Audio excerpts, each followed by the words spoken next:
Welcome. We're delighted you could join us. Today, Chef Jon Wheeler is going to cook some delicious plant-based meals and help us prepare really great healthy meals. Jon, welcome. Thank you very much, Doctor. This should be very simple to make. I want to show how easy it is to make a great, fancy plant-based meal, and I hope you guys enjoy dinner tonight. Great, thank you so much. Great. Okay, so right now I'm going to make a roasted vegetable stock. Generally speaking, when you make a stock to cook with, it typically would have meat product in it, but we want to do this with vegetables. And it's very simple. It's actually quicker and easier than any meat stock because it takes less time to extract the flavors out of your vegetables than it does out of any meat bones or meat products. It should be very quick. You can use a lot of scraps of vegetables or trimmings that you might have from the vegetables you're using in that particular meal. So you can even tailor that stock to work well with whatever dish you're making because you're using up some of the scraps that you would have automatically, which don't cost anything either. So it's an extra bonus right there. All right, so first thing I'm going to do is to cut the vegetables I'm going to use. We'll roast them in the oven so they caramelize, so the starches turn into the sugars and make nice, flavorful, rich, brown colored stock. And then we'll take that out and put it on the stove and simmer it for a while in some water. And again, that extraction process when it's simmering is very quick because it's vegetable product. So, roasted vegetable stock. I'm going to use some aromats basically, and that would be onions or shallots, carrots, and celery. That's known as mirepoix in French. And then just some of these tomatoes that I have here, we're going to use for another dish. Those will be in the stock, a little bit of them anyway, just the trimmings for color. That'll give us a nice golden color in our roasted vegetable stock. This stock tonight will be used in the wild mushroom ragu. So I want to use some mushroom pieces in the stock also to add that flavor that's going to end up in our mushroom ragu. So I'm going to put these on a sheet pan here, and when I cut the carrot for the stock, what I'm trying to do is create as much open surface area as possible to get as much flavor extraction out of that. And again, fairly thin pieces, and not only that, where those nice thin long cuts are will caramelize. There will be more caramelized surface the way I'm cutting that. So these vegetables have been washed. Now the other thing we've talked about a little bit is plant-based diet, but also low fat. So we will for this use some olive oil to keep it from sticking to the pan. But I don't want to use too much. Just enough to keep it from sticking to the pan would be nice. Now, let's see here. How about some oyster mushroom stems?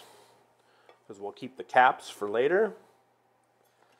I can just trim those stems off there. We'll use that. There's a little stem there. And that should do. There.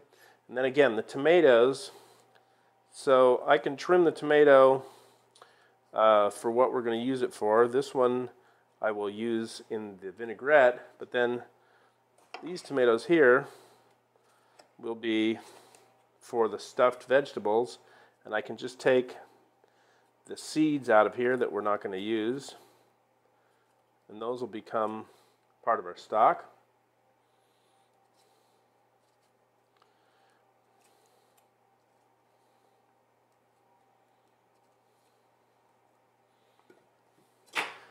And for a little added flavor and scent, some fresh thyme. That's just a sprig of thyme right there we put down.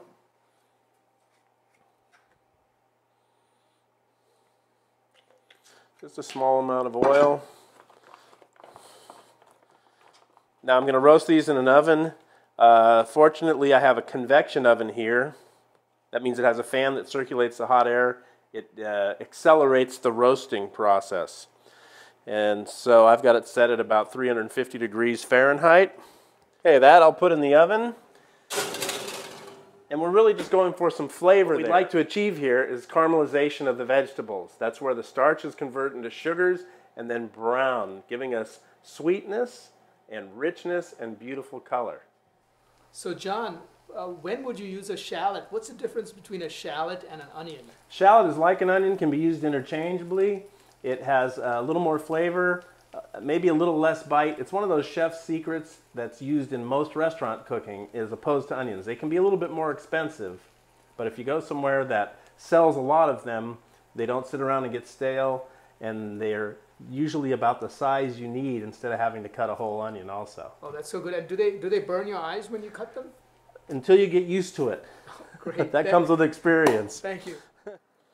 We're taking out the roasted vegetables now from the oven. If you notice, nice color, little golden brown everywhere, even the golden brown spots on the pan. That's good stuff. All right, I'm going to deglaze the pan. That's when you loosen up all the product that's on the pan while it's still hot. So this just came out of the oven. I'm using a bottle of sherry. You could use water, but this makes such a nice, flavorful aroma and taste that there's nothing quite like it, especially with the wild mushrooms we're going to use this in. So, if you notice, I'm not only loosening up all this good stuff on the pan, but it will make cleanup much easier when I don't have to scrub that off the pan. And that's good flavor. In classic French cooking, that's known as fond, F-O-N-D. That's the good stuff. All that brown. That also is going to give us some color. Right, so that's all that caramelization. And it's also a little sweet. This will become our roasted vegetable stock. So what we have in there are the roasted vegetables, a little bay leaf, the sherry that loosened up all that good stuff in the pan. I'll add water just to cover it. We'll bring it to a simmer, and within 10 minutes or so, we'll have a beautiful roasted vegetable stock.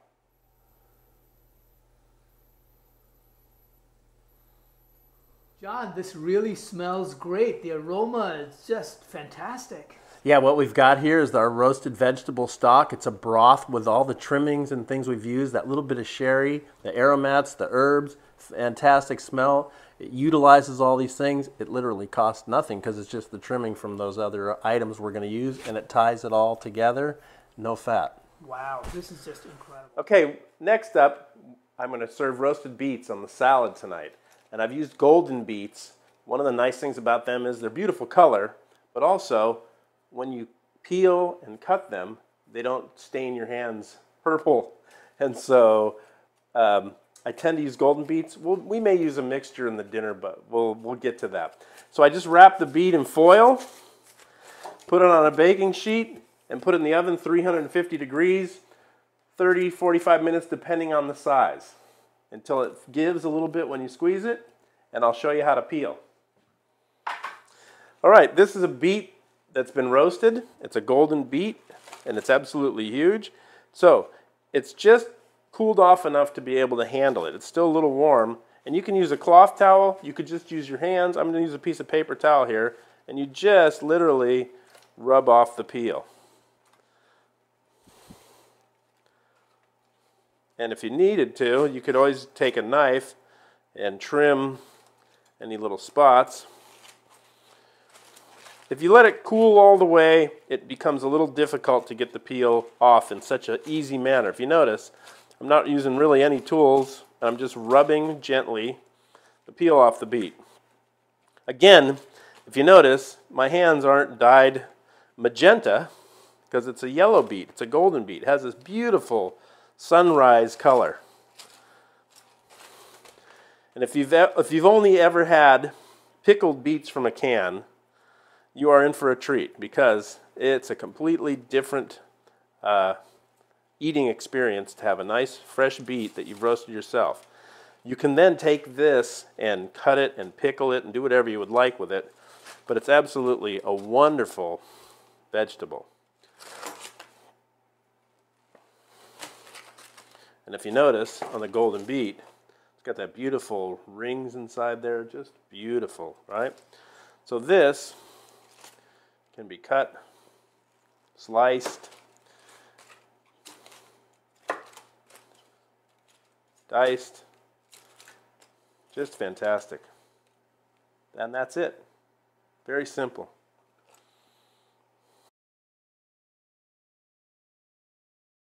All right, I'm going to make a vinaigrette dressing for the salad for tonight. When we make vinaigrette dressing, standard procedure in classic cooking is 2/3 oil, 1/3 everything else. That's the standard ratio. We're trying to cut back on oil. Even though we're using nice, healthy olive oil, it's still fat. So what I'm doing instead, to give it flavor, richness, and help it coat things. Think about it. A salad dressing is made to be able to coat the salad, right? So the oil coats things.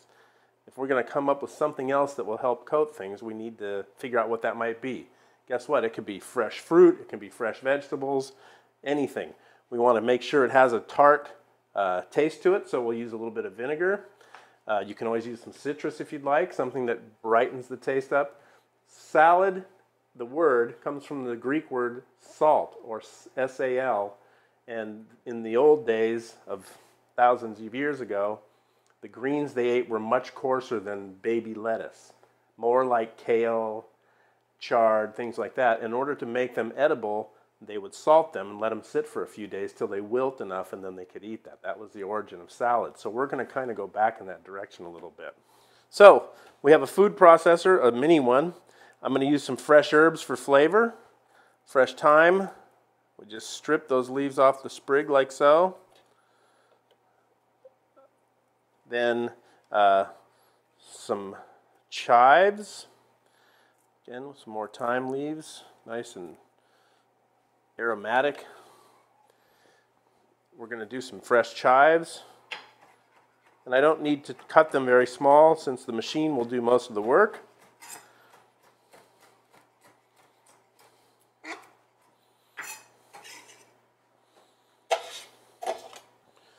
Now, fresh tomato. This will give the dressing more substance, which will end up being an aid in emulsifying and giving the dressing the ability to coat things. So we're going to use fresh tomato in the dressing. That will help us use less oil, which is one of the goals.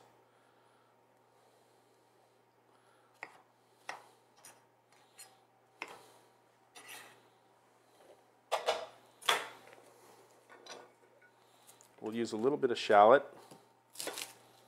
Don't want it to be too strong.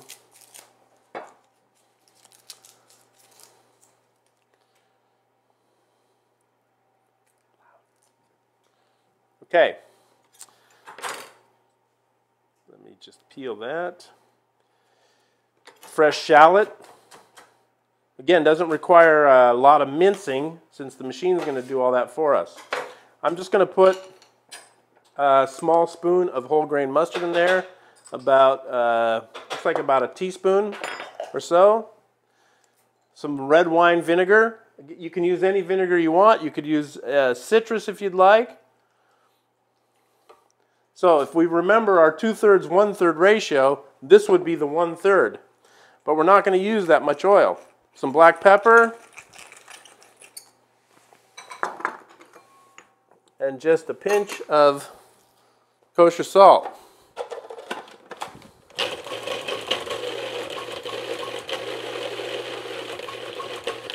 You can do this in a blender or with a mortar and pestle if you'd like, or a food processor. Okay, now if we look at that as,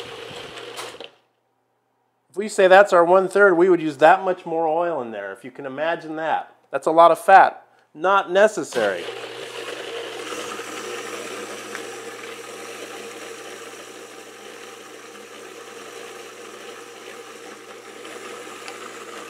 Very small amount of oil.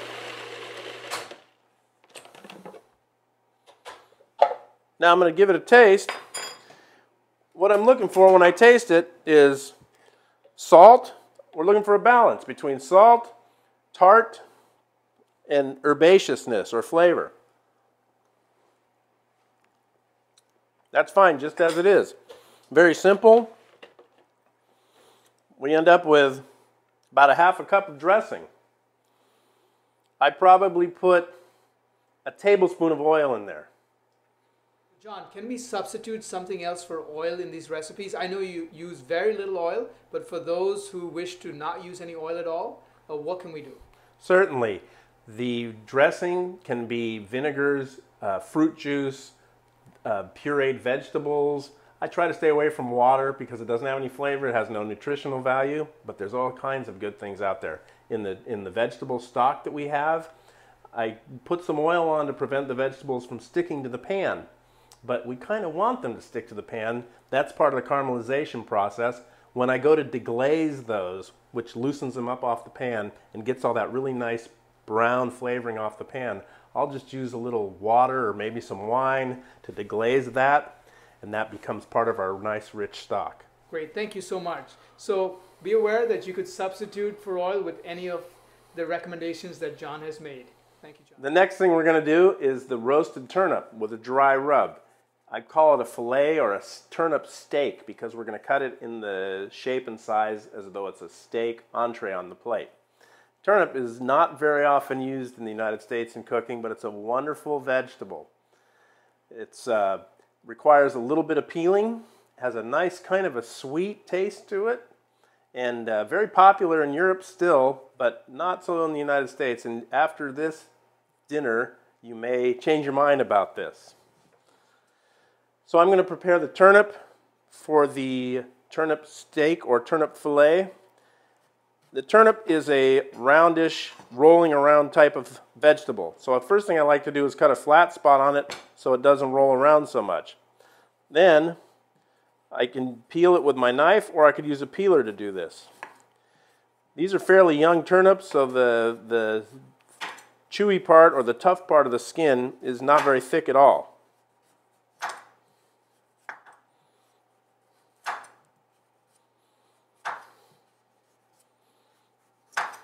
So I'm just going around and removing the skin on the outside of the turnip.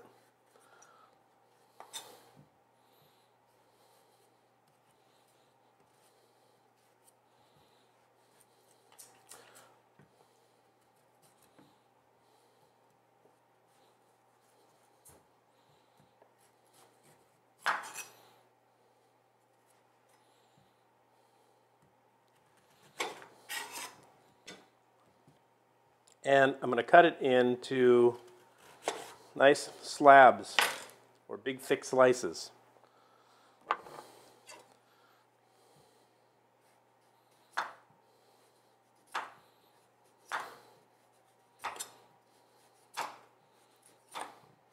Again, just carefully, if you notice, when I'm cutting also, the very sharp part of the knife is always away from my body, away from my hands, away from my fingers. I try to be as safe as I can. And I want you to also. All right, so we'll give this one another cut there into two. Nice thick slabs. I put just a small amount of olive oil on here, mainly to get the rub, the spice rub, to stick to the turnip. So we have a dry rub. And I make my own rub to try to keep it lower in salt. Most rubs that you buy commercially are fairly high in salt, and it's very difficult to regulate the salt in your food when someone else is doing it for you. So I just want to give a nice little rub to those pieces.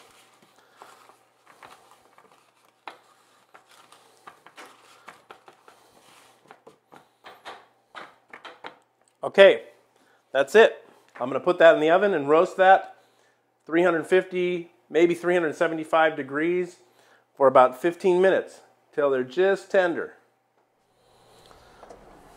The turnips are ready. They've been in there about 15 minutes, roasted, flavorful, ready to serve.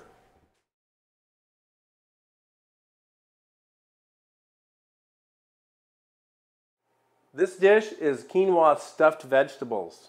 It's going to go with the entree tonight. The quinoa is actually grown in California, the first I've seen. Quinoa is a grain, it's actually a seed that is the only grain that has complete protein. So it's very healthy, it's great for you. We're going to stuff tonight some tomatoes, some zucchini, and whatever other vegetables we have. We're going to use kale in there, we'll use some shallots, we'll use some of the insides of the zucchini, and some herbs, and make a wonderful dish for you. So to get started, we're going to stuff some Roma tomatoes. I'm going to take out the insides there of those.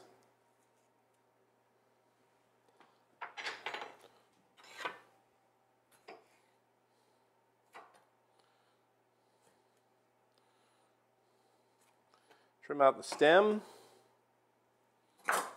and then scoop out those seeds. Make a nice little stuffing area there. And we'll do some zucchini also.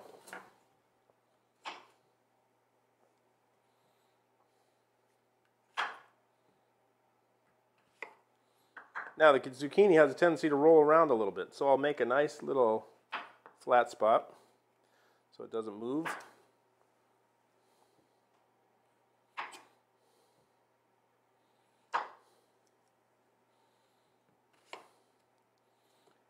And then with the zucchini, we're going to want to scoop out a small area for the stuffing to go.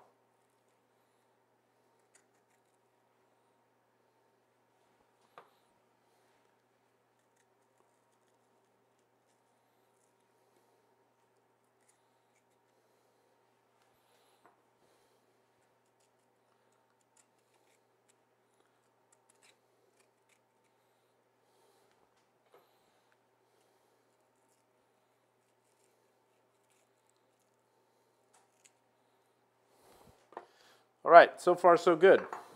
Now, some fresh kale. As I just strip the leaves off. Save that for the chickens. They like kale.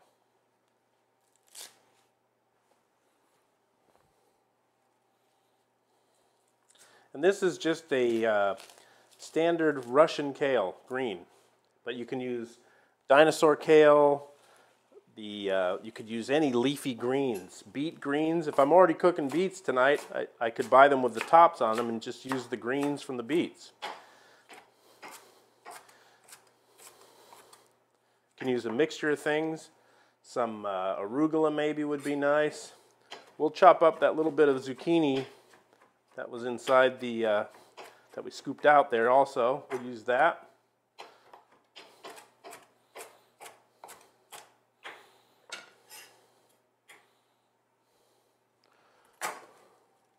We'll go with a little bit of shallot.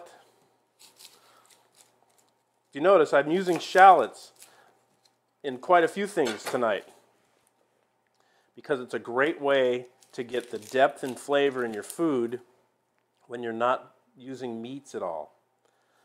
It's one of the better flavor ingredients, and especially when they're cooked nicely, they're not quite that strong, so you don't have to worry about a very powerful onion flavor. Cook them down a little bit, you end up with sweetness.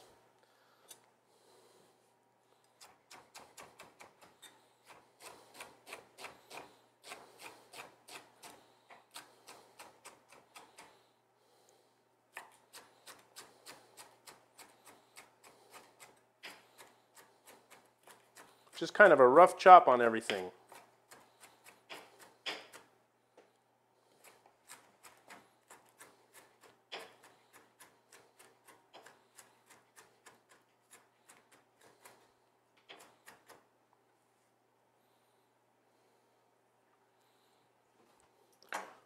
Okay.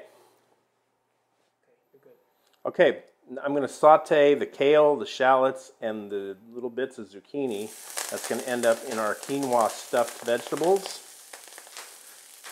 We just want to basically wilt these few ingredients.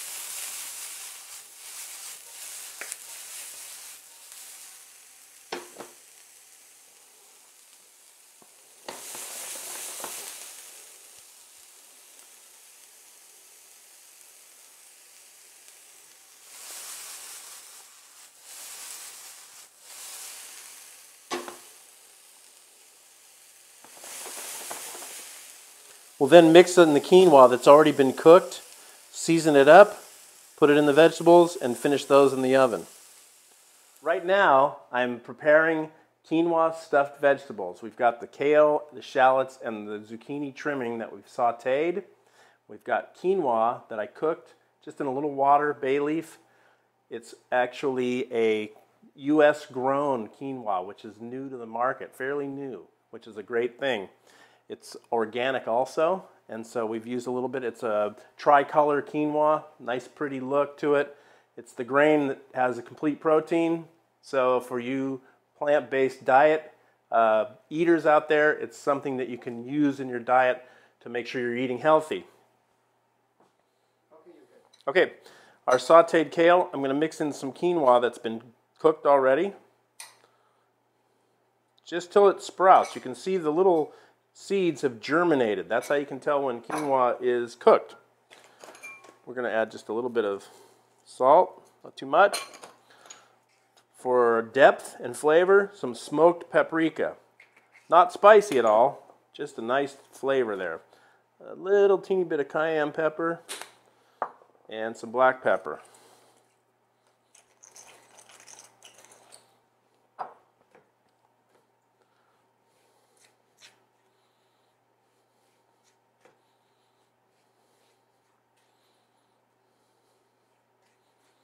So now this just gets mixed together.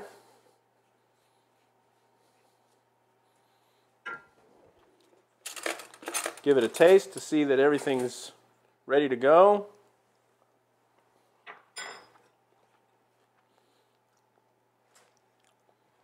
And then this can fill our tomatoes and our zucchinis and whatever other vegetables we're going to use.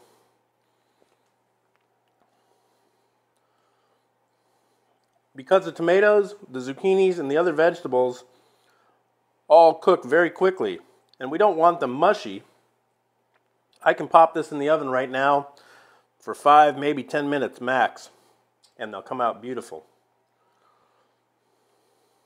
Simple to do, can be done very quickly. This quinoa mixture with the kale and so forth can be made ahead of time when you're doing this at home. So this can be done at the last minute and you have a very quick meal. All right, I'll just put this in the oven. 350 degrees, convection. Our stuffed vegetables are ready to come out.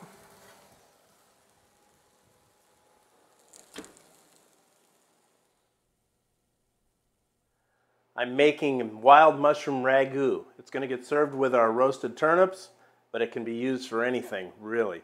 Again, I'm going to make a very low-fat version and no meat product. We already have that beautiful roasted vegetable stock we're going to use for this.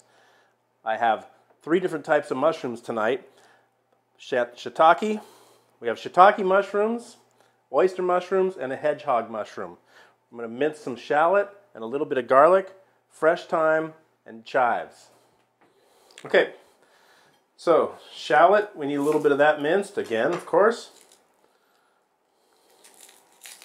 That'll give us our depth, along with the mushrooms. We're going to just use a small clove of garlic.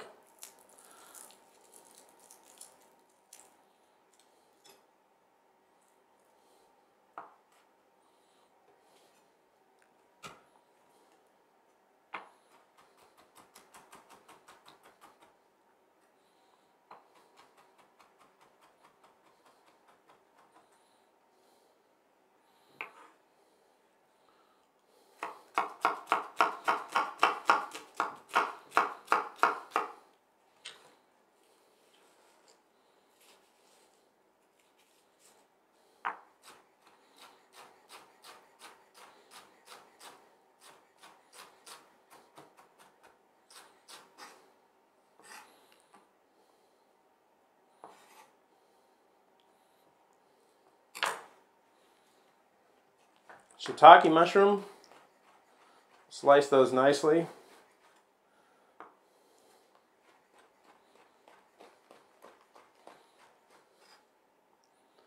Some oyster mushrooms, And I don't want to cut them too small. Since they're so nice clumps like that, we'll just leave those intact.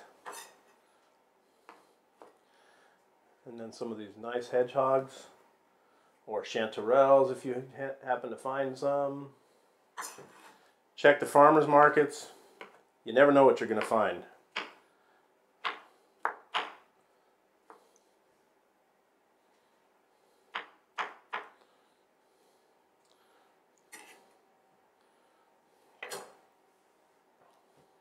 We'll use some fresh thyme in there. Again, we'll strip that down, the leaves. This will go along with our vegetable broth that we made that's going to go into this dish. It has those same flavors, those same aromats. This way we end up with the depth of the thyme that's been cooking for a while and a new brightness of some fresh thyme added at the end. And also some chives.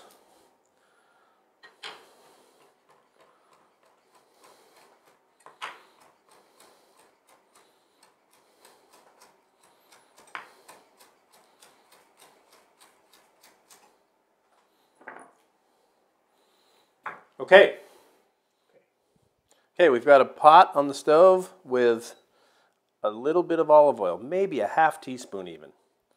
That's not much for all this.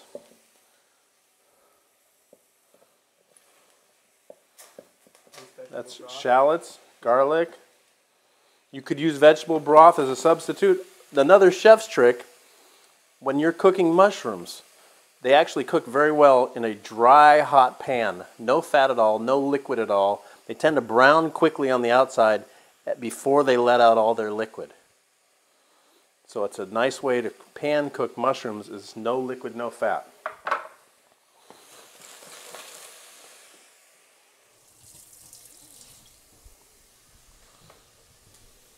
One good sign that we didn't use much fat, if any, in this pan at all, is that you can hear the mushrooms squeak in the hot pan. That squeaking noise. Okay, we're just sweating those, as they say in culinary terms. Now, our beautiful roasted vegetable broth will go into here.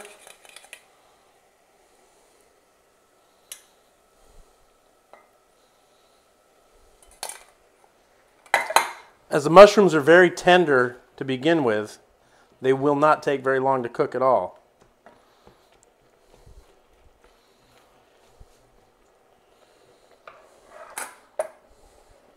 And our chives, right towards the end.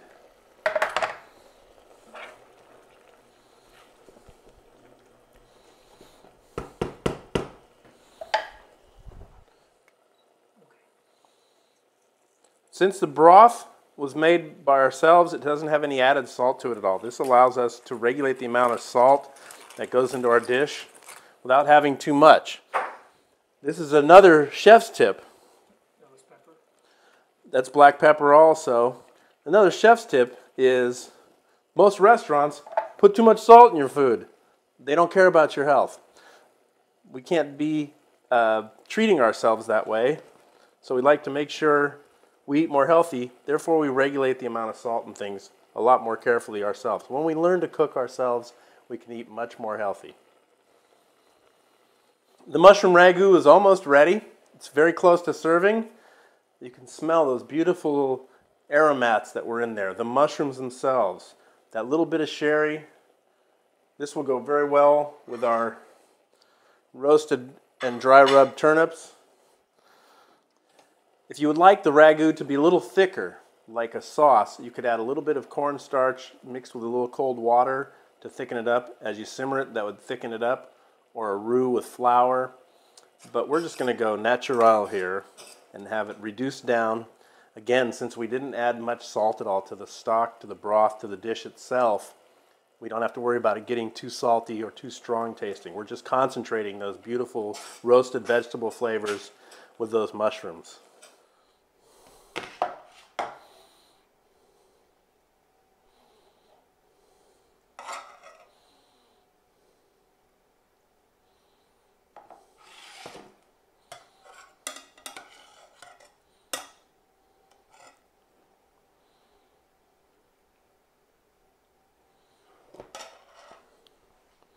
Voila. John, that really smells delicious. I mean, I feel like eating that meal right now. Can you give us some tips on adding flavor to plant-based foods? How do you add flavor?